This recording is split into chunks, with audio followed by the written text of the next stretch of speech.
Welcome back guys to my channel. So may pagbabago na naman guys sa ano natin, kalan. Mayroon siyang tambutso pero nilagyan siya ng mahaba na muffler. Ang haba ng tubo nito para sa singawan, para hindi ka na makaamoy guys ng usok. Wala na talaga tong usok, pang indoor na talaga ito siya. So yung ano niya, yung tambutso niya ay nasa 2 meters mahigit. Yan guys, tumagos yan doon sa bubong. Tumagos doon sa bubong guys. So ito ang napakagandang disenyo, dahil wala kang maamoy na masangsang na amoy. Pagka naubos na yung langis niya guys, pag namatay, naubos ng langis, patuyuan mo na. Tapos kung sakalan natin na open ay mayroon pang usok na lumalabas pagka namatay na yung apoy. Tapos ano na, wala nang apoy siya, tapos nag-under pa rin yung blower pero may usok pa rin yun. Pero ito,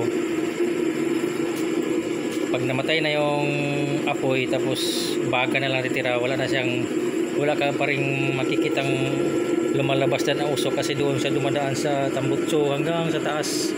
Nagbubuga na siya doon sa taas, para na siyang barko. Ayan guys, lakas ng kulo niya. So ganito yung design natin, napakaganda. Close na yan guys, close. Ayan, may tambutso siya. Tapos kahit mabuhusan pa siya ng tubig, ito yung pwedeng magsaing kayo, magluto guys, magsaing yung babae dito. Ayan o, kasi wala na talaga tayong takot o. Kahit ano pagklaseng pagkabuhos dito. Ayan o, mabuhusan man siya ng napakaraming tubig. Ayan, mawawala na lang yung namumula, babalik na naman siya uli o, pag nabuhusan o. Ayan o, so naliliman, ganyan siya guys o. Pag naapawan siya, walang problema sa kanya, matapang siya. Ayan o, yan. So umuusok lang, pero umuusok yung natapon na tubig oh. Ayan o,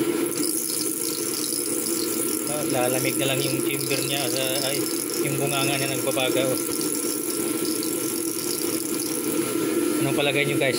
Super ano ba? Super splash proof. Ito na guys yung invention natin na super splash proof. Ayan, para tayo nagsaing sa yung electric stove. Ayan.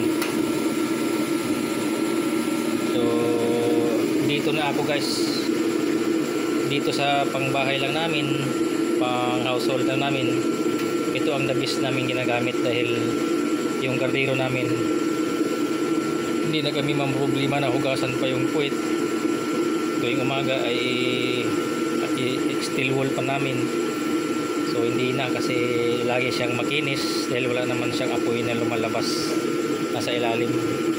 Ang apoy dyan, ang hininga ng apoy doon, punta doon, akyat dito sa taas.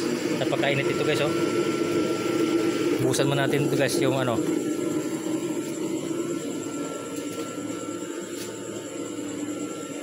itong tambutso guys, patunayan natin na mainit ito. Ito, ayan o, kumukulo o. O, yan, napakainit yung tambutso niya o. Ayan.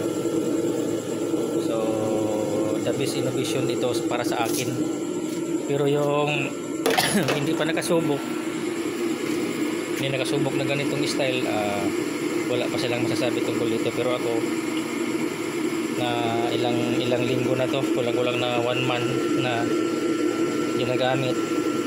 Tapos yung carbon nito guys, laging makinis yung flooring. Wala kang makikitang dumidikit sa flooring kasi sunog na sunog pati sa gilid. Walang namumuo sa gilid, sunog na sunog. 2 linggo na wala pa rin akong nakikitang namumuo sa flooring pati sa gilid.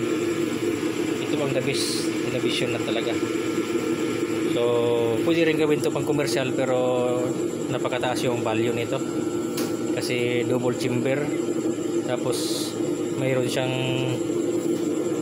exit ng yung hininga ng chamber, yung hininga sa taas, yung pinaka singawan niya para hindi siya malulunod. Yan guys, yung may nag-comments dito guys na baka uusok. Wala kayong makikitang usok. Ayan o, gumagana, wala namang usok. Yan guys, oh.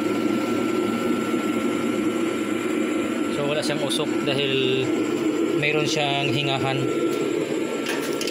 May hingahan yung natin, yung pinaka chamber, kaya hindi siya nalulunod.